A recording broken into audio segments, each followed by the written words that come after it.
The emergency call came through at 3 in the morning. Jake Morrison rolled out of bed and grabbed his medical bag before his mind fully woke up. After 5 years working as a veterinarian on Cascade Ridge, he had learned to move fast when the alarm sounded. "Jake, we have a situation at the western perimeter," Lauren Hayes said through the communicator. Her voice carried an edge that made him pause. Lauren ran the colony and never panicked, but something in her tone tonight felt different. "What kind of situation?" Jake asked as he pulled on his boots. "You need to see it yourself. Connor is waiting for you at Gate 7. Jake drove his transport vehicle through the dark colony streets. The building stood quiet under the alien stars. Cascade Ridge was a small human settlement on a frontier world, home to maybe 300 people who had come here looking for a new start. Most colonists worked in mining or agriculture. Jake handled their animals and sometimes the strange creatures that wandered in from the forests. Connor Blake met him at the gate. The security chief looked grim. "Doc, I'm not sure this is a good idea. What are we dealing with?" Jake asked. Connor pointed toward the tree line.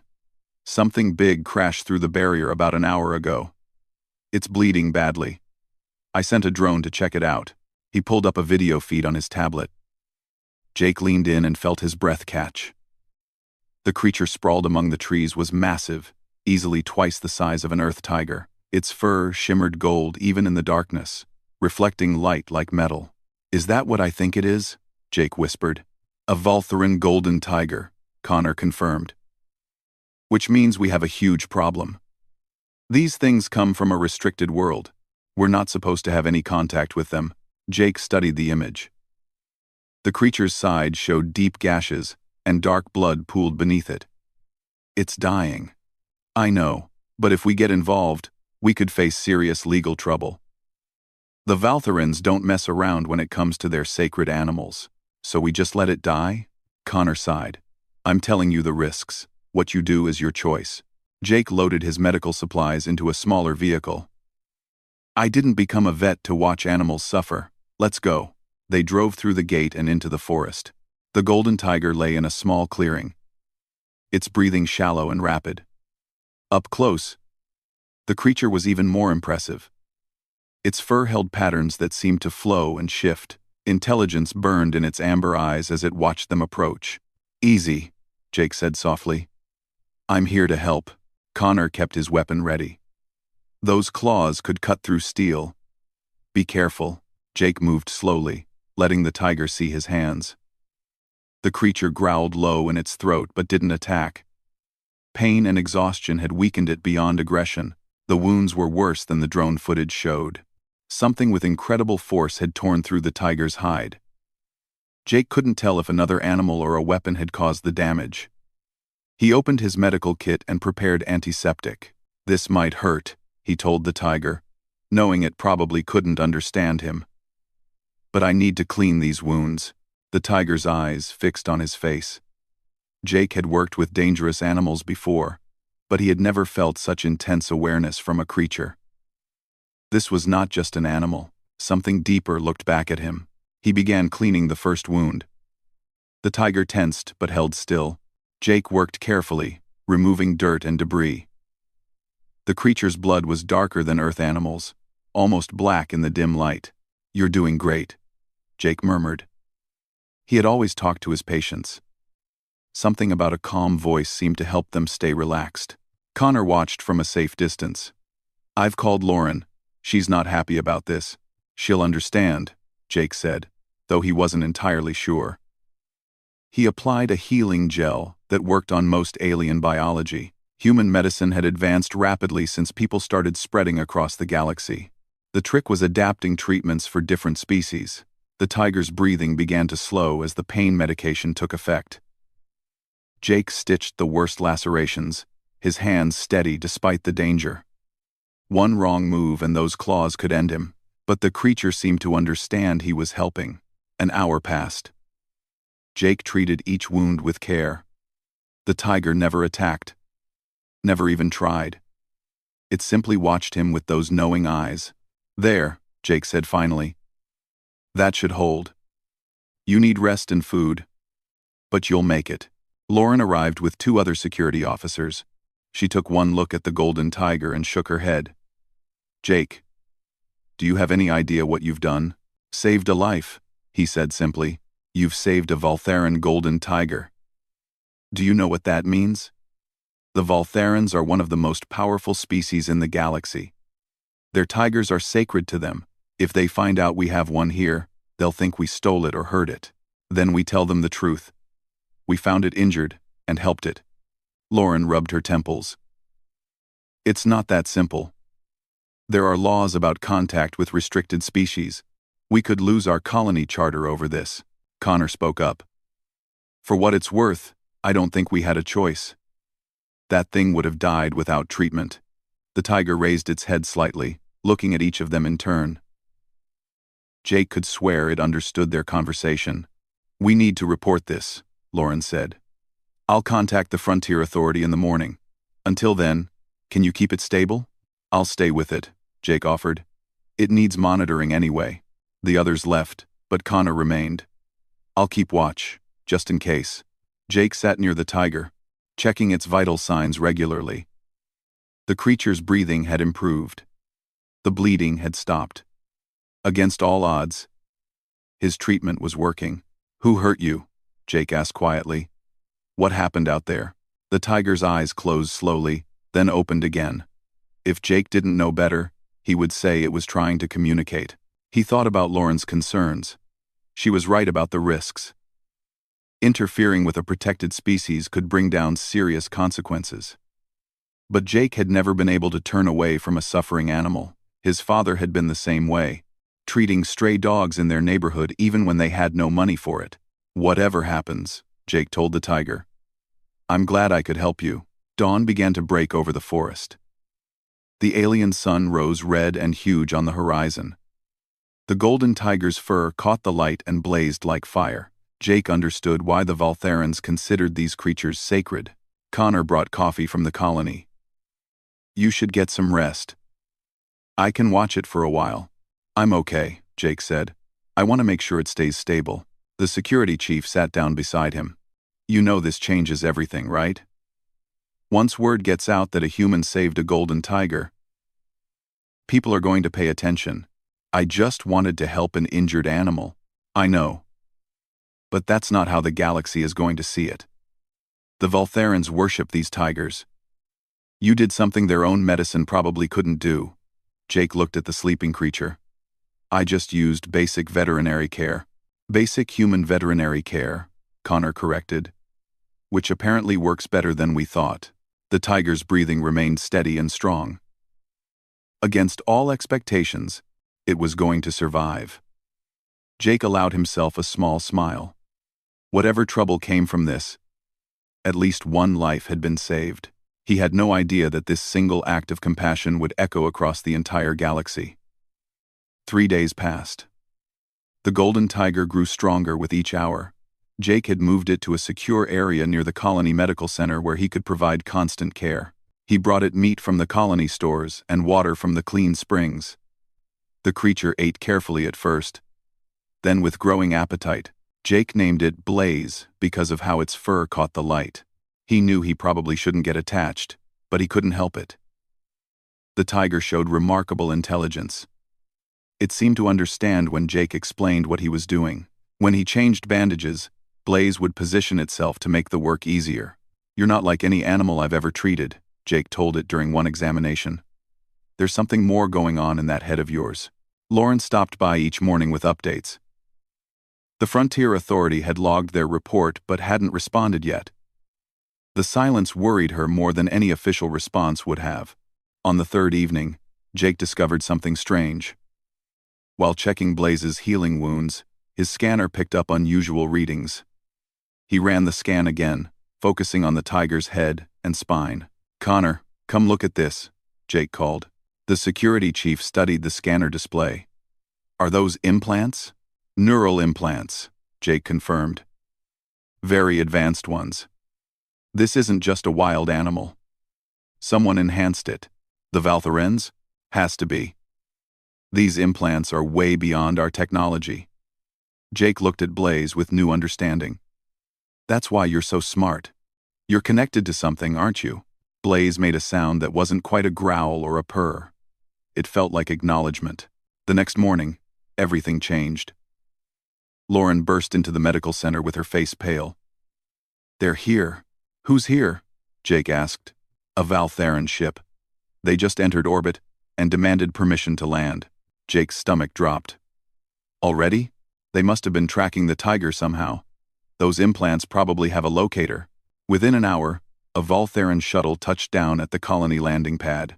Jake waited with Lauren and Connor as the hatch opened. He had seen pictures of Valtherans, but never met one in person. The being that emerged stood nearly 7 feet tall. Its body was covered in dark scales that shifted between blue and purple.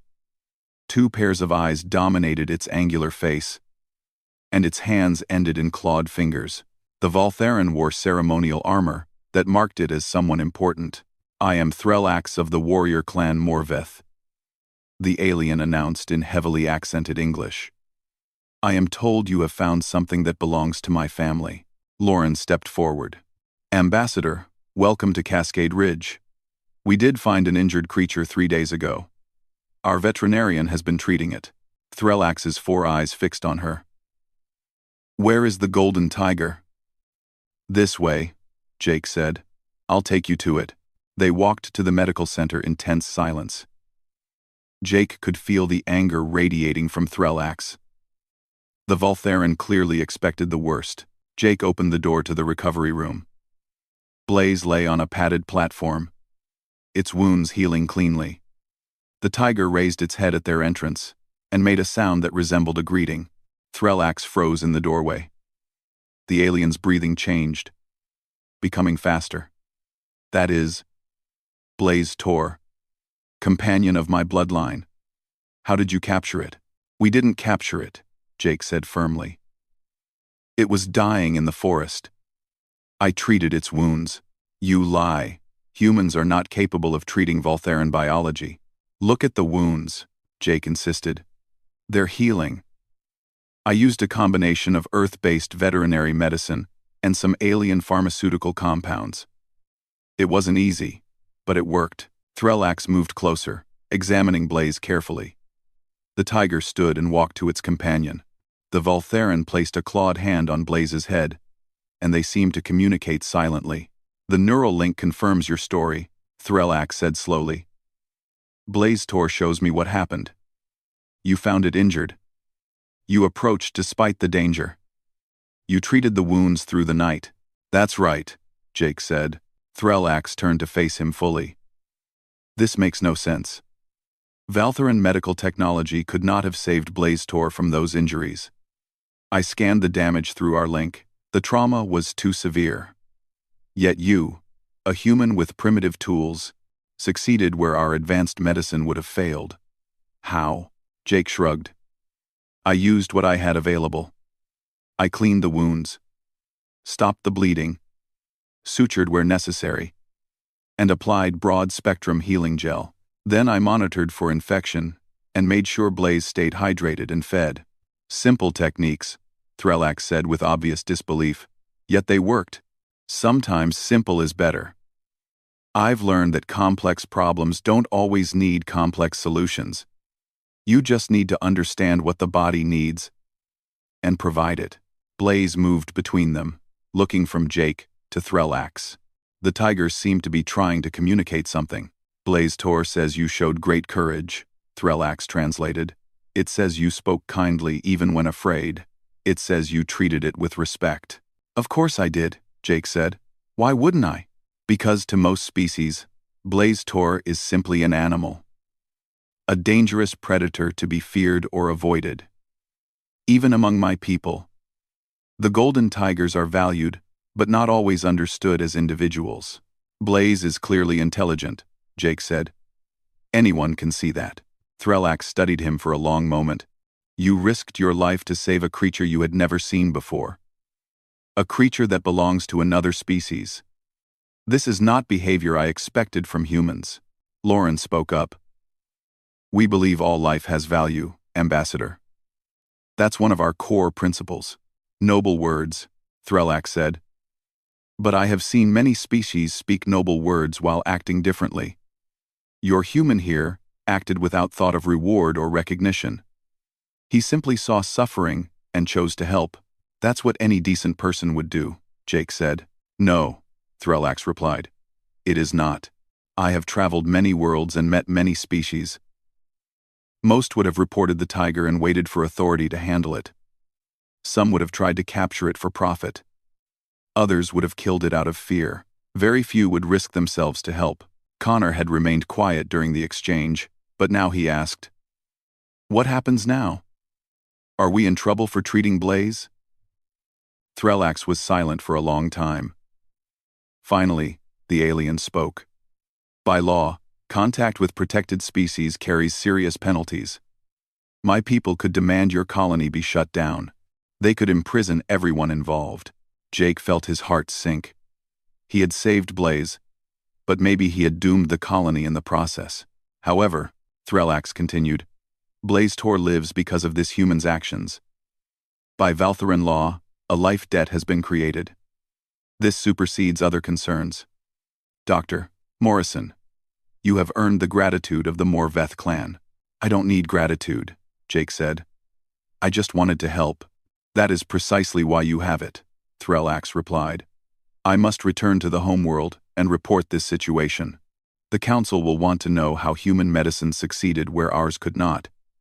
This could have implications beyond our two species. Will the colony be safe? Lauren asked. I will speak on your behalf. What happened here was not a violation, but an act of mercy. I believe the council will see it as such. Threllax spent another hour with Blaze, checking the tiger's condition and reviewing Jake's treatment records. The alien asked detailed questions about every decision Jake had made. By the end, Threllax seemed deeply puzzled. Your methods are almost crude compared to our technology, the Valtheran said. Yet they worked precisely because of their simplicity. You adapted to the situation instead of following fixed protocols. This is the human advantage. I never thought of it that way, Jake admitted. I just do what works. Exactly, Threllax said. You do what works, not what you are told should work. This flexibility may be your species' greatest strength. As the Valtheran prepared to leave, Blaze approached Jake one final time. The tiger pressed its massive head against Jake's chest, a gesture that felt like farewell and thanks combined. Take care of yourself, Jake whispered. Threllax watched the exchange. You have made a friend today, Dr. Morrison. Golden tigers never forget kindness. Neither do Valtherans. The shuttle lifted off, carrying Threllax and Blaze back to their ship. Jake watched until it disappeared into the sky. Connor clapped him on the shoulder. Well, you saved the tiger and possibly made first contact with a major alien species. Not bad for a week's work. I hope that's the end of it, Jake said. Lauren smiled sadly. I don't think it is. Something tells me this is just the beginning. She was right. News traveled fast in the galaxy, and the story of a human veterinarian saving a Valtheran golden tiger was too interesting to stay quiet. Within days, the first messages started arriving from across known space. Everyone wanted to know how a human had accomplished the impossible. 2 weeks after Blaze left with Threllax, Cascade Ridge transformed from a quiet frontier colony into the center of galactic attention. Ships arrived in orbit almost daily.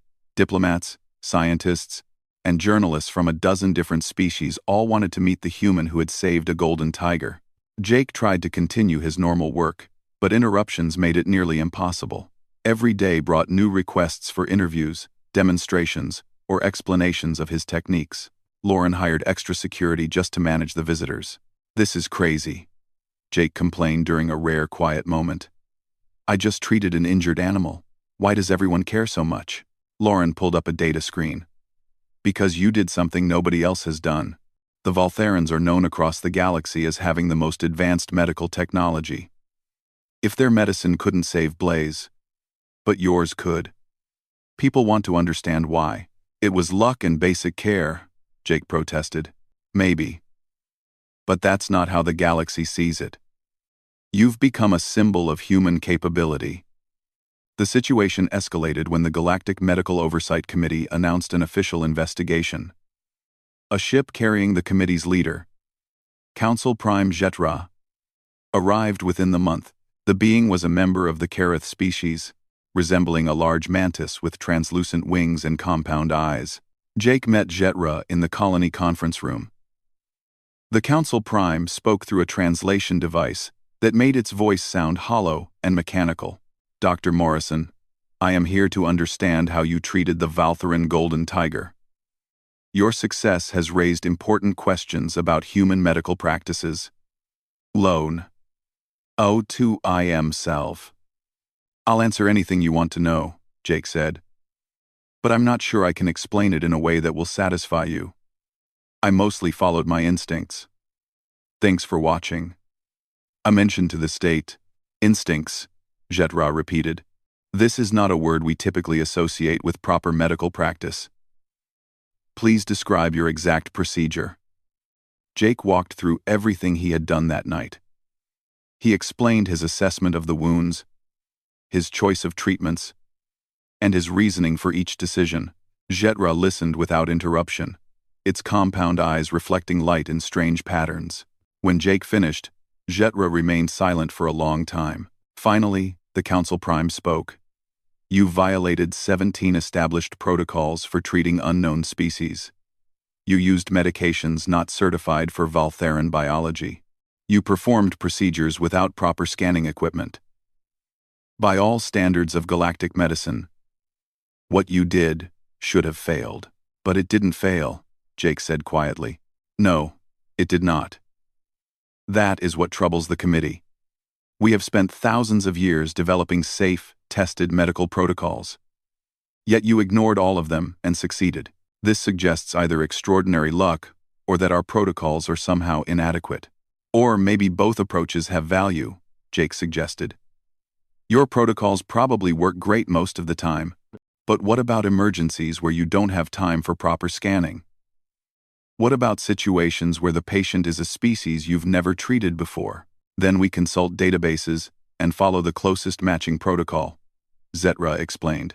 And if the databases don't have an answer? Jetra's wings fluttered slightly.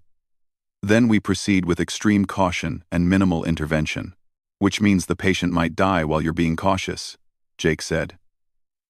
Look, I'm not saying your way is wrong, but sometimes you need to take risks to save a life. Sometimes you need to trust your training and try something even if you're not sure it will work. A new voice entered the conversation. He's right, you know. Jake turned to see a human woman entering the room.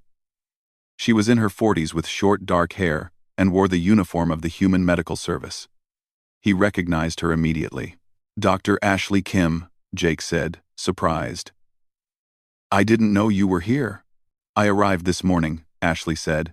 She had been one of Jake's professors years ago, before he chose veterinary medicine over human practice.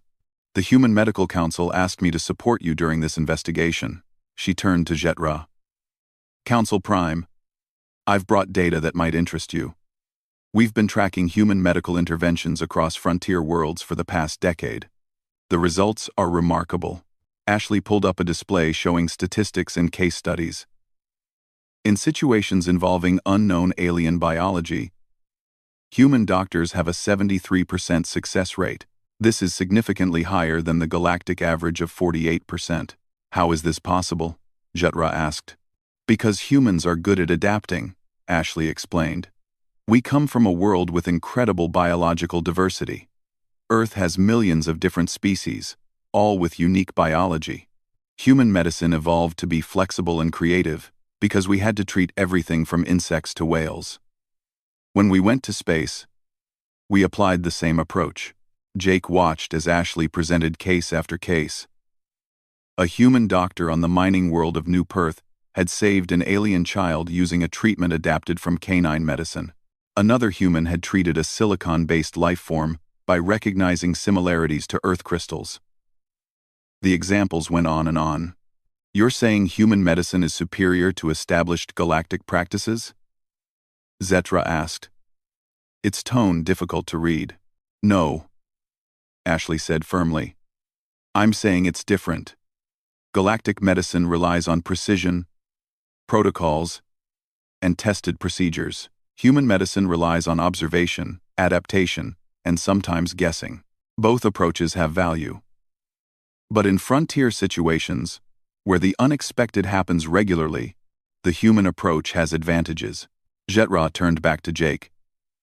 Dr. Morrison, would you say you were guessing when you treated Blaze Tor? Partly, Jake admitted. I've never treated a Valtheran golden tiger before. I've never even seen one. But I have treated hundreds of different animals. I've learned to recognize certain patterns, the way tissue responds to injury, how blood flow indicates internal damage, what behaviors suggest pain levels. I used that experience to guide my decisions. Educated guessing, Jetra said. If you want to call it that, I prefer to think of it as informed improvisation. Over the next 3 days, Jetra interviewed everyone involved in Blaze's treatment. The Council Prime reviewed every scan, every note, every decision Jake had made. More committee members arrived, representing different species and medical traditions. Jake found himself defending not just his own actions but the entire human approach to medicine. Some aliens were fascinated by human methods. Others were horrified by what they saw as reckless disregard for safety. You cannot simply try random treatments, argued a Felthian doctor during one heated debate. Proper medicine requires testing, verification, and adherence to proven methods. I agree with you, Jake said. For normal situations, protocols are essential. But Blaze was dying. I had maybe an hour to save it. I couldn't wait for test results or committee approval. I had to act on the information available. And if you had been wrong, if your treatment had killed the tiger, then I would have failed. But doing nothing would have guaranteed its death. I chose to try. That's what human doctors do. We try. The debate raged through the colony. Some species called for restrictions on human medical practice. They argued that allowing humans to improvise created dangerous precedents. Other species defended humans, pointing to the lives saved by human flexibility. Captain Brandon Cole arrived with the human defense vessel, Frontier Guard, sent to ensure the colony's safety during the investigation. He met privately with Jake one evening. You've stirred up quite a mess, Brandon said. Some powerful people in the galaxy want to see human medicine restricted. They're afraid of what it means if our improvised methods work better than their tested protocols. I never wanted any of this, Jake said. I just wanted to help an injured animal. I know. But whether you wanted it or not, you've become important. How this investigation ends will affect every human doctor working off Earth. Maybe every human in the galaxy. A week into the investigation, Threllax returned to Cascade Ridge. The Valtheran brought news from the homeworld. The Valtheran High Council has reviewed your treatment of Blaze Tor, Threllax announced publicly. They have concluded that human medical methodology contains valuable insights that could benefit all species. They support full recognition of human medical practitioners. This endorsement shifted the debate. The Valtherans were respected throughout the galaxy. Their support carried enormous weight. Jetra called a final meeting with Jake. Dr. Morrison, the investigation is nearly complete. I must know one more thing. If you had known the consequences of treating Blaze Tor, the attention it would bring, the debates it would spark, would you still have done it? Jake didn't hesitate. Yes, absolutely. That tiger was suffering. I could help, so I did. Even though your actions disrupted established galactic medical practices, I didn't mean to disrupt anything, but if saving a life means challenging the way things have always been done, then maybe the old ways needed challenging. Zetra's wings fluttered in what Jake had learned was amusement. You are either very brave or very foolish, Dr. Morrison. Perhaps both. The committee will announce its decision tomorrow. That night, Jake couldn't sleep. He walked through the quiet colony, thinking about everything that had happened. A simple act of compassion had grown into something much larger. He hoped he hadn't made a terrible mistake. Ashley found him watching the alien stars. Whatever happens tomorrow, you did the right thing, she said. How can you be sure? Because you saved a life. That's what matters. Everything else is just politics and procedure. The galaxy will figure it out. Jake hoped she was right. Tomorrow would bring answers. And with them, the future of human medicine among the stars. The announcement came at dawn. Council Prime Jetra assembled everyone in the colony square. Hundreds of beings from dozens of species gathered to hear the verdict. Jake stood with Lauren and Ashley, his stomach tight with worry. The Galactic Medical Oversight Committee has completed its investigation, Jetra announced. We have examined Dr. Morrison's treatment of the Valtharen golden tiger. We have reviewed human medical practices across multiple worlds. We have consulted with experts from every major species. Jake held his breath. However, before we issue our conclusion, a formal challenge has been raised. A new figure stepped forward from the crowd. It was a Quintari, tall and thin with green scaled skin and multiple arms. Jake recognized the species as one of the galaxy's most respected medical practitioners. I am Vormak, senior physician of the Quintari Medical Institute, the alien announced. I challenge the validity of human medical practices. Dr. Morrison's success with the golden tiger was luck. Nothing more. Human medicine is primitive and dangerous. It should not be recognized by the galactic community. Murmurs ran through the crowd. Jake felt Ashley tense beside him. Zetra's wings fluttered. Vormak has the right to issue this challenge under committee rules. Dr. Morrison, do you accept? Doctor, what exactly am I accepting? Jake asked. A medical trial, Vormak said. We will both treat a series of patients with complex conditions. Whoever achieves better outcomes proves their methodology is superior. If I win, human medicine is restricted to human patients only. If you win, humans gain full recognition. Jake looked at Ashley. She shook her head slightly, warning him. This was clearly a trap. Vormak was famous throughout the galaxy, a doctor with centuries of experience. Jake was just a veterinarian from a frontier colony, but if he refused, human doctors everywhere would suffer. I accept, Jake said. Senator Kyle Brennan arrived that afternoon on an emergency shuttle. He was the human representative to the Galactic Council and looked extremely stressed. Are you insane? Kyle demanded when they met in private. Vormak is one of the most skilled physicians in the galaxy. He's treated hundreds of species. He has access to the best equipment and databases. You're going to lose, and when you do, every human doctor from here to Earth will pay the price. So what should I have done? Jake asked. Let him call human medicine primitive without defending it. You should have let us handle this politically. Now you've put everything on the line. Maybe it's time everything was on the line, Jake said. If human medicine is really valuable, this is our chance to prove it. If it's not, maybe we shouldn't be practicing it. Kyle sighed. You sound like my grandfather. He was a doctor too. Stubborn as hell. Did he save lives? Thousands of them. That's why I'm not going to let you face this alone. I'll make sure the trial is fair. At least.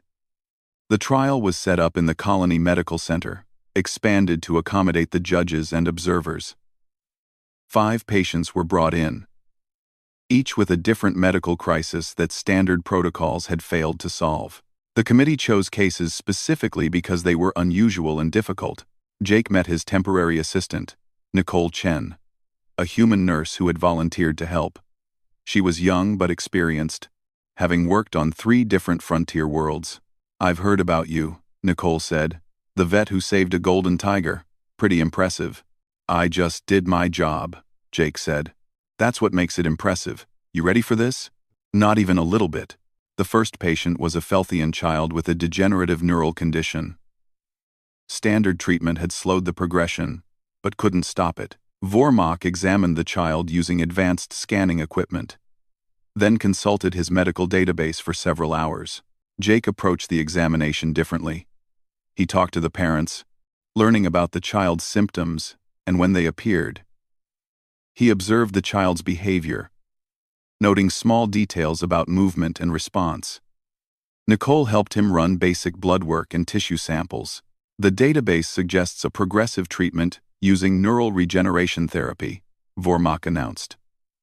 It has a 47% success rate for similar conditions. What about the other 53%? Jake asked. They continue to decline, but this is the best option available according to all known research. Jake studied his findings.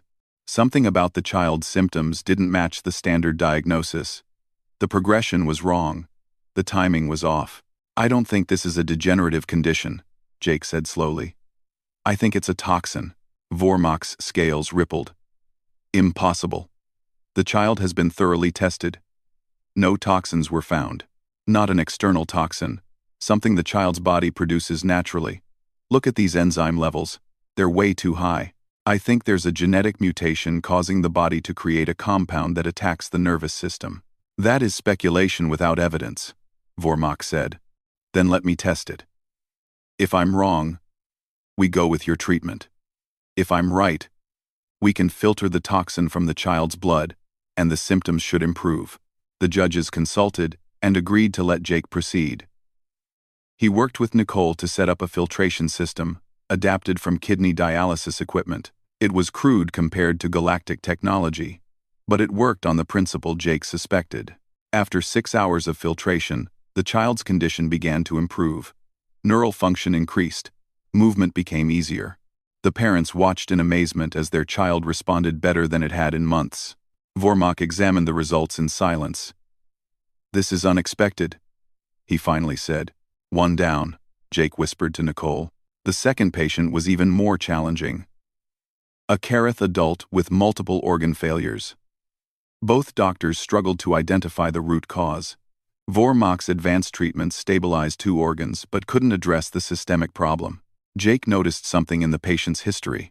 Have you been to any volcanic worlds recently? The patient confirmed it had visited a mining operation on a volcanic moon. Jake suspected exposure to a rare mineral that the patient's biology couldn't process. He designed a treatment to bind and remove the mineral from the tissues. It worked, and the organs began recovering. The third and fourth patients brought mixed results. Vormak succeeded with one case using superior technology. Jake solved another through creative adaptation. The score was even. Everything came down to the 5th patient, a young alien of a species neither doctor had encountered before. The child arrived in critical condition, brought by desperate parents who had tried everything. Vormak scanned the child extensively. There is no data on this species in any medical database. I cannot form a treatment plan without proper research and testing. The child doesn't have time for research, Jake said. He examined the small patient carefully. The child's biology was completely alien. Nothing like anything he had seen before, but certain principles were universal. The child was struggling to breathe. Its circulatory system was failing. Toxins were building up in its blood. I need to try something, Jake said. I'm not sure it will work. You cannot experiment on a dying child, Vormak protested. I'm not experimenting. I'm adapting. This child needs oxygenation, circulation support, and toxin removal. The specifics of its biology don't matter as much as addressing those basic needs. The parents looked at Jake with pleading eyes. They had nothing to lose. Please, the mother said. Try. Jake set up a treatment system pulling from multiple sources. He used a Kareth oxygen concentrator modified for the child's breathing structure. He applied circulation support based on mammalian physiology. He filtered the blood using the same principles that worked on the Felthian child. Nicole worked beside him, adjusting equipment and monitoring readings. This is crazy, she muttered. I know, Jake said. But look, the numbers are improving. Slowly, gradually, the child stabilized. Its breathing eased. Color returned to its skin. The parents sobbed with relief. Vormak watched the entire process. When it was clear the child would survive, the Quintari physician approached Jake. What you did should not have worked, Vormak said. You had no data, no protocols, no tested procedures. You simply guessed at what the child needed. I didn't guess, Jake said tiredly. I observed. I reasoned. And I applied principles that work across multiple species. Yes, I took risks. But the alternative was watching the child die. You were willing to fail, Vormak said with what might have been respect. That is the difference between us. I cannot accept the possibility of failure. My entire medical philosophy is built on eliminating risk through careful protocol. But in doing so, I also eliminated the possibility of unexpected success. 70C. Jetra called everyone together for the final judgment. The Council Prime addressed the assembled crowd. We have witnessed both approaches to medicine. Vormak represents the precision and safety of established galactic practices. Dr. Morrison represents the adaptability and intuition of human methodology. Both saved lives. Both showed skill. The crowd waited in silence. However, Dr. Morrison succeeded where no data existed. He solved problems that defied standard protocols. He took risks that terrified experienced physicians, and those risks saved a child who would have died. This is the essence of medical practice, not avoiding failure, but daring to try, when trying seems impossible. Jetra turned to Jake. The committee recognizes human medical practices as valid and valuable. We create a new classification for human doctors. You will be known as adaptive medical practitioners, and you will be welcome throughout the galaxy. The crowd erupted in mixed reactions. Some species cheered, others protested. But the decision was made.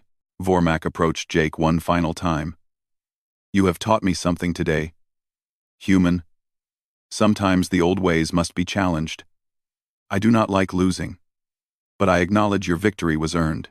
I didn't want to beat you, Jake said. I just wanted to save lives. And that, Vormak said, is why you won. News of Jake's victory spread across the galaxy faster than light. Within days, requests flooded in from dozens of worlds. Hospitals wanted human doctors. Research stations sought human medical consultants. Frontier colonies begged for human practitioners who could handle unexpected situations.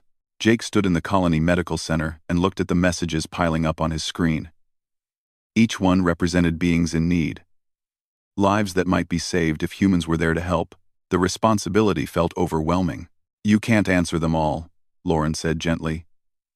She had been managing the communications, trying to keep Jake from being buried under the attention. But these are real people asking for help, Jake said. How do I choose who to respond to? You don't. That's why we need more doctors. She pulled up a new message. The Human Medical Council wants to establish a training center here on Cascade Ridge. They want you to lead it. Jake laughed. I'm a veterinarian. I'm not qualified to train doctors. You're the human who proved our medical approach works. You're exactly who should be training others. Ashley arrived later that day with a dozen volunteers, all human doctors and nurses eager to learn the techniques that had won the trial. They gathered in the expanded medical center that was quickly becoming a full teaching hospital. I'm not sure what I'm supposed to teach you, Jake admitted to the group. I don't have a special method or secret technique. I just try to help patients using whatever tools and knowledge I have. That's exactly what we need to learn, said one of the doctors, a man named Peter Grant. Medical school teaches us protocols and procedures, but frontier work requires something else. We need to learn how to think like you do. Over the next weeks, Jake worked with the volunteers on real cases. Species from across the galaxy sent their most difficult medical problems to Cascade Ridge, hoping human doctors could find solutions. The training center became a place where medicine evolved through practice and shared experience. Nicole Chen proved invaluable, organizing the chaos and helping new doctors adjust to the demands of frontier medicine. She had a gift for seeing potential in people and pushing them to try approaches they wouldn't have considered. You need to trust your instincts more, she told a nervous young doctor working on a complicated case. The scanners give you data, but your brain can see patterns the computer might miss. Look at the whole patient, not just the numbers. One morning, a familiar ship appeared in orbit. Threllax returned to Cascade Ridge, and this time Blaze came with him. The Golden Tiger bounded out of the shuttle, with all its former strength and grace. The wounds had healed completely, leaving only faint scars hidden beneath the shimmering fur. Blaze ran straight to Jake, nearly knocking him over with enthusiasm. The tiger rubbed against him like an oversized house cat, making sounds of joy that rang across the landing pad. I see you two remained friends, Threllax said with what Jake now recognized as amusement. I'm glad to see Blaze doing so well, Jake said, scratching behind the tiger's ears. How have things been on your homeworld? Interesting, Threllax replied. The Voltharan High Council has debated your methods extensively. Many of our physicians are now studying human medical texts. They hope to learn this adaptability you possess. I'll be happy to share anything that might help, Jake offered. That is why I have come. The Council offers a formal alliance with humanity. We wish to exchange medical knowledge, establish joint research facilities, and train our doctors alongside yours. In return, we offer protection and support for human colonies throughout the frontier. Lauren, who had joined them, looked stunned. This is an enormous offer. We'll need to contact Earth and our government representatives. Of course. But know that this offer comes from respect, earned through action. Jake Morrison healed more than Blaze tore that night. He healed the divide between our species. The alliance negotiations took months, but eventually, humans and Valtherans signed a historic agreement. It was the first time the proud warrior species had offered equal partnership to anyone. Other species took notice. Cascade Ridge grew into a major medical and training center. The small frontier colony became a crossroads where beings from hundreds of worlds came to learn and heal. Jake found himself teaching classes, consulting on difficult cases, and occasionally still treating patients himself. Ashley ran much of the administrative work, letting Jake focus on what he did best. You know, this has become bigger than any of us imagined, she said one evening as they reviewed applications from potential students. We have requests from 60 different species wanting to send doctors here for training. Sometimes I miss when it was just me and some colony animals, Jake admitted. Life was simpler, but less meaningful? Ashley asked. Jake smiled. No, not less meaningful. Just different. I never expected saving one tiger would lead to all this. Senator Kyle Brennan visited regularly, updating them on political developments. Human status in the galactic community had improved dramatically. The medical alliance with the Valtherans opened doors that had been closed for decades. Other species began seeking human partnerships in different fields. You've changed how the galaxy sees us, Kyle told Jake during one visit. We're no longer just the newcomers trying to find our place. We're innovators, problem solvers.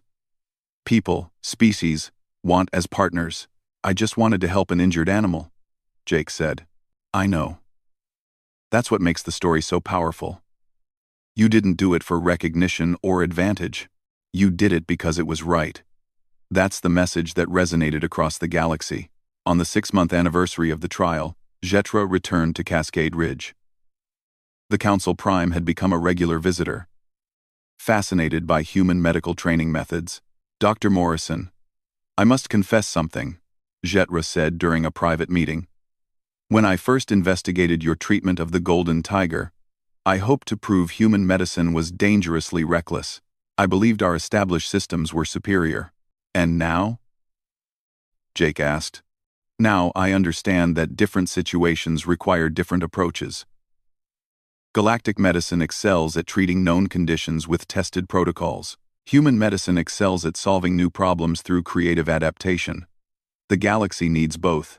I was wrong to see them as competing rather than complementary. That means a lot coming from you, Jake said. I am preparing a proposal for the Oversight Committee. I want to integrate human medical philosophy into galactic training programs. Not to replace existing methods, but to supplement them. Future doctors should learn both precision and adaptation. The proposal eventually passed, marking another shift in galactic medical practice. Human teachers began working at established medical institutions across known space. The exchange of knowledge flowed both ways, with humans learning from alien expertise while sharing their own approaches. Jake received a message one day from a remote science station on the edge of explored space. A new species had been discovered, and one of their children was critically ill. The local doctors didn't know how to help. They were asking specifically for Jake Morrison. It's 3 months' travel from here, Lauren pointed out. Are you sure you want to go? Jake looked at Blaze, who had been visiting again. The golden tiger seemed to sense his thoughts. It moved closer, pressing its great head against Jake's shoulder. "You changed everything by taking that first risk," Jake said to the tiger. "You let a strange human help you when you had every reason to refuse. How can I do less for others?" Threlax, who had become a regular presence at the center, spoke up. "I will accompany you. The Morveth clan owes you a life debt. Let us help repay it by supporting this mission." Nicole volunteered to come as well, along with 2 other human doctors from the training program. Within a week, they departed on a ship provided by the Valtheran Alliance. The journey gave Jake time to reflect on everything that had happened. One decision made in the dark forest had rippled outward in ways he never imagined. He had healed a golden tiger. But that simple act had healed so much more. It had healed misunderstandings between species, healed the divide between different medical philosophies, and healed the galaxy's perception of humanity. They arrived at the remote station to find the child's condition was indeed critical. The new species had biology, unlike anything Jake had encountered, but he had learned to look past the differences and focus on universal principles. With help from his team and consultation with experts across the galaxy, they developed a treatment. It took 2 weeks of careful work, but the child survived. The grateful species asked to join the galactic community, specifically citing their trust in beings who would travel so far to help a stranger's child. On the journey back to Cascade Ridge, Jake stood with Blaze on the observation deck. The tiger was technically a patient he had treated months ago, but it had become something more. A friend, a reminder of why he did this work. "You know what I learned from you?" Jake said to the tiger. "That trust has to start somewhere. Someone has to take the first step, reach out across the divide, and offer help without knowing if it will be accepted. You trusted me when you had no reason to. That trust changed everything." Blaze made a soft sound, its amber eyes reflecting the stars.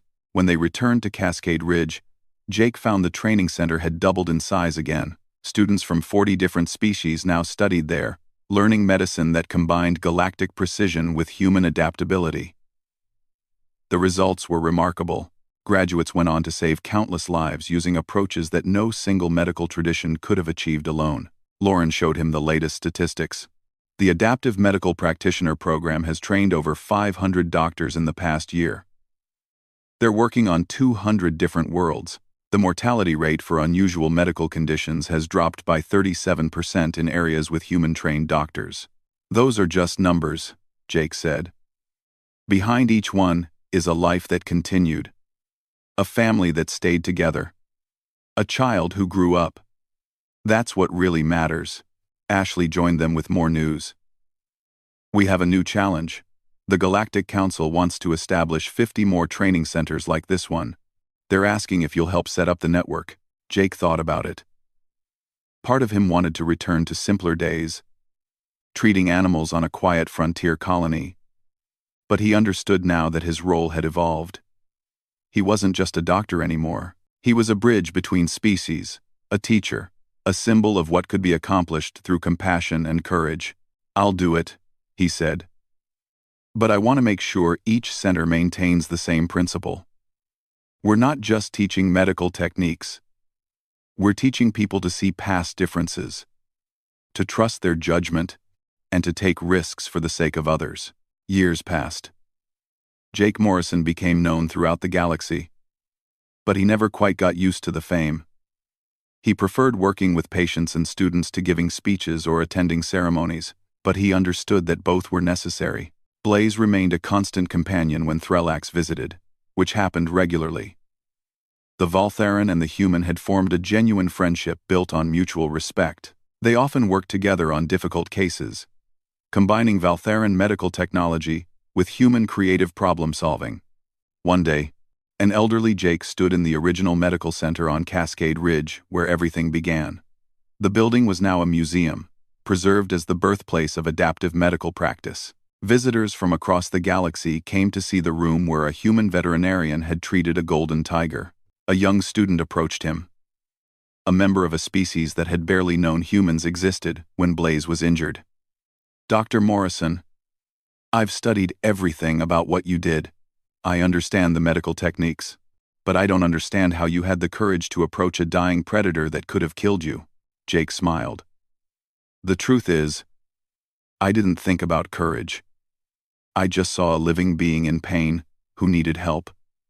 When you focus on the need rather than the fear, the choice becomes simple. Is that the secret to adaptive medical practice? If there is a secret, it's this. Every patient is an individual.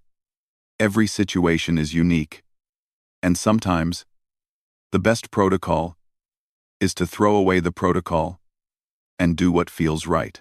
Trust your training, trust your instincts, and never forget that behind every medical case is a life that matters. The student thanked him and moved on. Jake looked around the preserved medical center, remembering that night so long ago. The fear, the uncertainty, the desperate hope that his treatment would work. He had saved a golden tiger, never knowing that this single act of compassion would ripple across the galaxy. But that was the nature of kindness, he had learned. You never knew where it would lead. You simply did what was right and trusted the universe to make something good from it. Outside, a new generation of doctors studied and trained, preparing to carry human medical philosophy to stars humans had never seen. They would face challenges Jake couldn't imagine, treat species that didn't yet exist in any database, and save lives in ways not yet invented. And it all began with one decision in a dark forest. When a human saw a wounded tiger and chose to help, everything had changed indeed. But at its core, the message remained simple. Compassion transcends all boundaries, kindness speaks every language, and sometimes the smallest act of mercy can heal an entire galaxy.